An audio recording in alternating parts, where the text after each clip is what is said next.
Video number 3, we are going to discuss the surface area of pyramids. Now, the first thing you'll need to know is most of the time we're going to be dealing with square-based pyramids, which means the bottom base, the bottom face here, will be a square.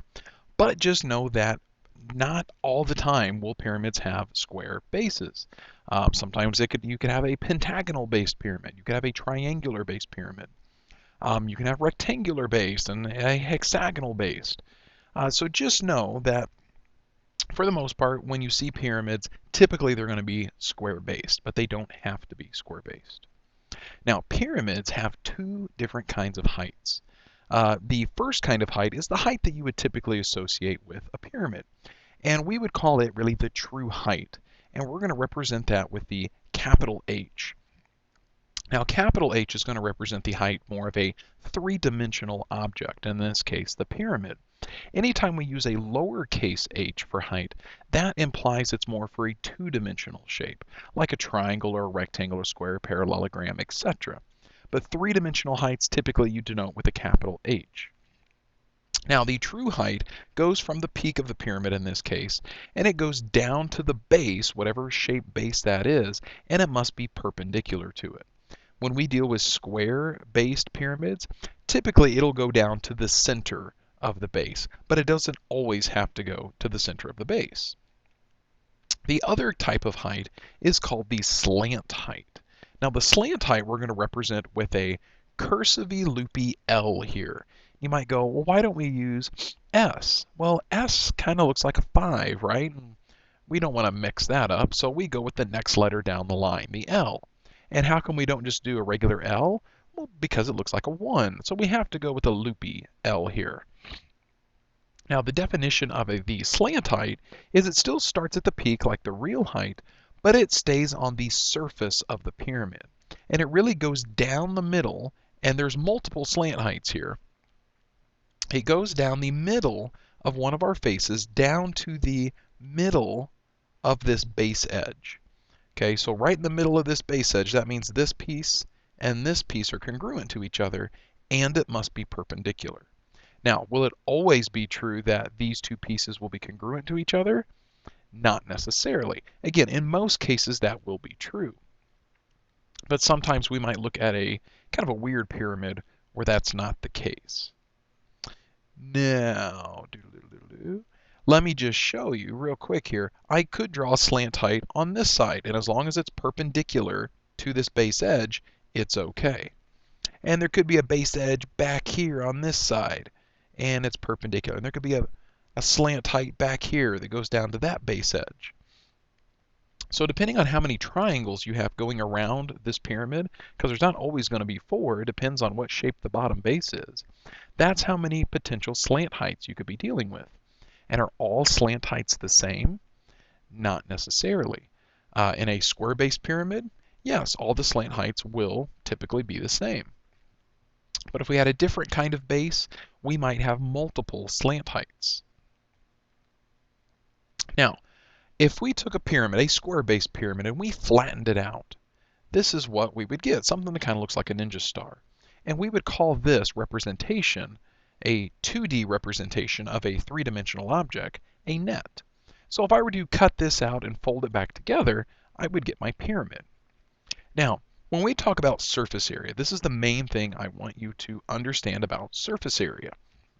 Surface area is nothing more than finding the area of all of the surfaces of our three-dimensional object and adding all those areas together. That's it. So are we going to discuss any formulas with surface area?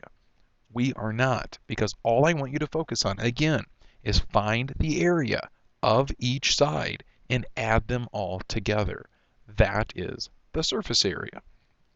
So if we were looking at a square-based pyramid, what are we really going to be finding the area of? Well, we're going to be finding the area of 4 triangles in this case, plus a square right here. And how do you find the area of a triangle? 1/2 base times height. How do you find the area of a square? Base times height. So we're going to be dealing with very simple shapes, triangles, squares, rectangles, and maybe some other types of triangles that maybe equilateral triangles, or maybe right triangles. They don't all have to be the same kind of triangle. Now the walls, if you will, of our pyramid, okay, our four triangles in this case are kind of like the walls. The triangles, and however many there are that represent the walls, we can refer to that as the lateral area. And then whatever shape the base is that defines how you would name that pyramid, we call that a capital B base. So if we had a rectangular pyramid, well then its capital B base would be a rectangle. It would still have four triangles as the lateral area of it, but those four triangles wouldn't all necessarily be the same area like they are in a square-based pyramid. So we will refer to a capital B base, especially when we discuss volume of pyramids coming up next. But just know if we refer to something as the lateral area, it's really the surface area but the base. Everything but the base is the lateral area. And again, it's basically like the walls, if you will, of the pyramid, or it could be of a prism. So the first example, let's calculate the surface area of this square-based pyramid. Now again, if I want to find the surface area, don't think about formulas. What I want you to think about is how would I find the area of each of these sides and add them all together. Now the easiest one is probably going to be the square base. So I'm going to start making a list here. I can find the area of the bottom of this, and it's a square, so it's 20 by 20, which means it's got an area of 400. So I know my surface area is at least 400. I still have triangles to add to it. So now I've got four triangles, and all four triangles in this case are exactly the same area. They will have the same base, and they will have the same height. Now what we need to think about, and I'm going to use this triangle right here as my example. Let's say I wanted to find the area of that triangle right there. Now the base of it, remember any of the sides can be called the base, but typically we're going to go for this guy. Okay, so it's got a base of 20, and its height would have to be this.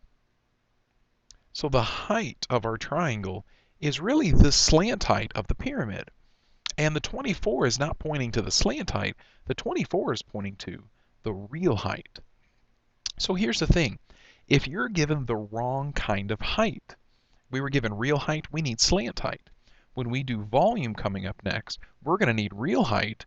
So what's going to happen if we were given slant height instead? Well, here's what we're going to do. So the real height is 24. We need to know the slant height, or the height of a triangular side here. And to make that happen, what I want you to do is to connect together the bottom of the real height to the bottom of the slant height. Now, how long would this piece be? Well, assuming the peak is right above the center here, then if this whole length is 20, then this length we just drew in is going to be half of that. And again, this is only going to apply if we're really talking about a square base pyramid, or maybe a rectangular base pyramid. So this guy's going to be 10. And if you notice, what I really have standing up inside this pyramid is a right triangle. And how many sides of that right triangle do I know? Well, I know this side's 24, I know this side's 10, and the slant height, or the height of the triangle, is my hypotenuse, which I need to know. So we can use some Pythagorean theorem. So now, if I've got 10 squared plus 24 squared equals h squared. And instead of that h, you could say the slant height squared, because it's really the slant height of the pyramid. We're really finding the height of the triangle, which again happens to be the slant height of the pyramid. So if I add those two values together, I'm going to get 676. And so now if I square root both sides, I will get exactly 26. And so you might be wondering, hey, all three of those numbers ended up being whole values. That means this is really a triple. And if you notice, there's a common factor of 2 with 10, 24, and 26. So if I divided both or all three of those numbers by 2, I'd get 5, 12, 13. And that was one of our Pythagorean triples that we discussed. So now our triangles. I have 4 triangles, and the area of each triangle is 1/2 base times height. So we said the base of each triangle is going to be 20. And the height of each triangle, we just finally figured out, was 26. So now if I do 4 times 1/2 times 20 times 26, oh my gosh, this is a big number. Calculator, yes. Here I am. Hey, calculator. Hey, I need some calculating done. Sure thing. 4 times a half, or, well, already screwed that up. Way to go, calculator. Sorry. 4 times 0.5 for 1/2 times 20 times 26. 1040. Thank you, calculator. You're welcome. So now I've got my bottom square and I've got my 4 triangles now. And again, all 4 triangles wrapping around are the same because I have a square base on the bottom. So now if I add together all my areas, my 400 plus my 1040 is going to give me a total surface area of 1,440. My units are centimeters, and since I'm still doing area, technically it's squared centimeters. So there's the first example. Number 2 is going to be kind of a Jeopardy style problem here. Calculate the slant height if the surface area is 261 meters squared. Now, we're still saying here this is going to be a square-based pyramid to make it easier to work with. So we're going to have to work this problem backwards. So here's what we need to think about. This surface area, this 261, it's made up of 2 different things. It's made up of, in this case, 4 triangles that happen to all be the same area, again, because it's a square base, plus it's made up of 1 square. Now, if I were to add those 4 triangles plus that 1 square, I'd get my 261. So let's think about, could we figure out the area of each triangle, or could we figure out the area of the square? Well, the area of the triangle would depend on the slant height, because that is the height of each triangular side, and we don't know what that is. So that means our 4 triangles right now, we can't figure out. So if I kind of make like an equation here, it's going to look weird, but I'm going to have 4 triangles plus my 1 square needs to give me 261. All right, so let's move this up. And we said we can't figure out the triangles, but we could certainly figure out the area of the square on the bottom. It's a 9 by 9. So 9 by 9 would really give us 81. So we know our 1 square we can substitute in with the value of 260, or with 81, equals 261 here. Now, if I subtract the square's area over, that's going to tell me that the 4 triangles all together have a combined area of 180. Now, we still did mention that all 4 triangles have the same area because it's a square base. So if I divide the 4 over, then this is going to tell me how much area each triangle has. So a triangle is equal to 180 divided by 4 is 45. Now, let's move some stuff up and over here, get a little bit more room going. If one triangle is equal to 45, now let's talk about what's the area formula for a triangle. It's 1/2 base times the height, and that's got to equal 45. Well, think about this. The height of our triangle is really the slant height of the pyramid. So I can swap out the height factor here with what it really means to this problem, the slant height. Now, do I know the base of this pyramid? I do. It is the 9. So again, we can swap out the base with the value of 9. So I have 1/2 times 9 times the slant height must equal 45. So now let's just algebraically solve this thing out. I could divide both sides by 9, and I would get, I'm going to start writing over here now, 1/2 times the slant height equals 5. Now to get rid of the 1/2, I could divide both sides by 1/2, or I could multiply both sides by 2. So the 2 and the 1/2 knock each other out, and the slant height is 10 meters.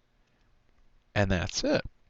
So it's kind of a weird different way of setting this thing up by using triangles and squares as variables, but that's one way we could go about this problem. Now the last problem deals with not a square-based pyramid. This is going to deal with a rectangular-based pyramid. And in rectangular-based pyramids, we can have different slant height values. So for this particular rectangle, it's a 24 by something rectangular base, and the slant height to the 24 centimeter side is 39 centimeters long, and the slant height going to the unknown length side has a length of 40. And what I want to know is, how long is this other edge here? This is going to be a 24 by what rectangle? So now we start thinking, man, I didn't give a surface area, so we can't really backwards solve this problem like we did. Um, could I find the surface area with the numbers I know? I mean, I could find the surface, I could find the area of this triangle that's right here because I've got a base and a height. And that triangle on the back side back there, it would also have a 24 and a 39 base and height. But we couldn't find the area of this triangle because we don't know the base. And we can't find the area of the rectangle on the bottom because it's 24 times we don't know. So we can't actually find the surface area, but we still have to work this problem backwards in some way to figure out what that base edge is. So here's how this one's going to look, okay? Now, if I gave you some time to maybe play around with this, some of you, I would feel very strongly, could figure this out. Now, the one thing I notice here, this line represents the true height, all right? And we mentioned that if we were given the wrong height, then we could use the Pythagorean theorem. And you might go, but typically with surface area, we want the slant height, which is what was given to us. But the height is going to be our connector piece. So here's a different kind of problem I want to show you. I'm going to connect together the bottom of the real height to this slant height. And you might look at this and go, hey, I've got a right triangle. It's really slanted and kind of slanted towards us, if you will. But I've got this right triangle. And how many sides of this right triangle do we know? Well, we know the 39, obviously. We don't know what h is. Do we know how much this is? And this would be half of this much, which we don't know. So, man, we can't really do with this right triangle. So we're kind of stuck. So now what? Was this the wrong triangle to draw? I mean, could we draw another right triangle? And sure, we can draw another right triangle from the bottom of the real height to the bottom of the other slant height. So let's connect that together. And again, we have a second now right triangle standing up inside our rectangular based pyramid. So is this any better? Do we know at least two sides of this triangle? Well, we know the 40. We know that. We know the hypotenuse there. We don't know the height still. But now, do we know this bottom piece? And this bottom piece we do. Because this whole thing's 24, this much is really like halfway going across the middle, so it's going to be 12. So this guy is going to be 12. And now we could use the Pythagorean theorem and we could figure out what the real height is. And once we know what the real height is, then we could come back to this first right triangle we did and we could figure out how long this piece is. We said this piece was going to be half of the thing that we really wanted to know. So there's our game plan. We're going to have to end up using the Pythagorean theorem twice. Now, let's go back to this guy. Our C side, there's really a right angle right here, and there's another right angle right there, both standing up inside. So we'd have h squared plus 12 squared equals 40 squared. Again, this is for the green right triangle. So I'd have h squared plus 144 equals, man, 40 squared, 1600. So if I subtract over 144 from 1600, then I've got h squared equals, 1456. I believe I'm right with my, yeah, we're good. Okay. Now, here's the thing. I'm going to square root this, and we might talk about, should we simplify the square root of 1456? Well, think about what you're going to do next with that square root of 1456 in another thing of Pythagorean theorem. We're going to end up squaring this number. So who cares if it simplifies to be something simpler? Let's just leave it as the square root of 1456. So when we square it, the square and square root knock each other out, and we're left with the 1456. Okay, now, let's make some space in here. Now we're going to do the Pythagorean theorem with that yellow triangle. Now here's the thing. This bottom piece is really half of x. But it's going to be ugly nasty if we start throwing fractions in here and calling this half of x. So here's what I'm going to do. I'm just going to make a new variable, and I'm going to call this y. Why, you might ask? No pun intended. Once I figure out what y is, I know that y is half of x, so I'll just double my y value, and there's x in the end. So now, I'm going to have the square root of 1456 squared plus my y squared is going to equal my 39 squared. So again, the square root of 1456 squared is 1456 plus y squared. 39 squared. Calculator need you. Yep. 39 squared. 1521. Thank you, sir. No problem. 1521. So we're going to subtract over 1456 to our 1521. And we've got that y squared is equal to, oh boy. What are we going to get? 65. 65, 65, boom, boom, boom. Yeah, 65. So now, we're going to take the square root of that. So y is equal to the square root of 65. And does that simplify? Well, 13 times 5 is 65, but then both of those numbers are prime. So this is as far as we go. So this guy is the square root of 65, which means this piece over here on the other side, if we look through this right triangle, that would be another square root of 65. So if I add those two things together, or just double this number, then x is really equal to 2 square roots of 65. And so there is finally the width of the rectangular-based pyramid. Now, if we wanted to, we could find the surface area of this whole thing. So maybe we'll do that at the beginning of class. And that's all. Adios.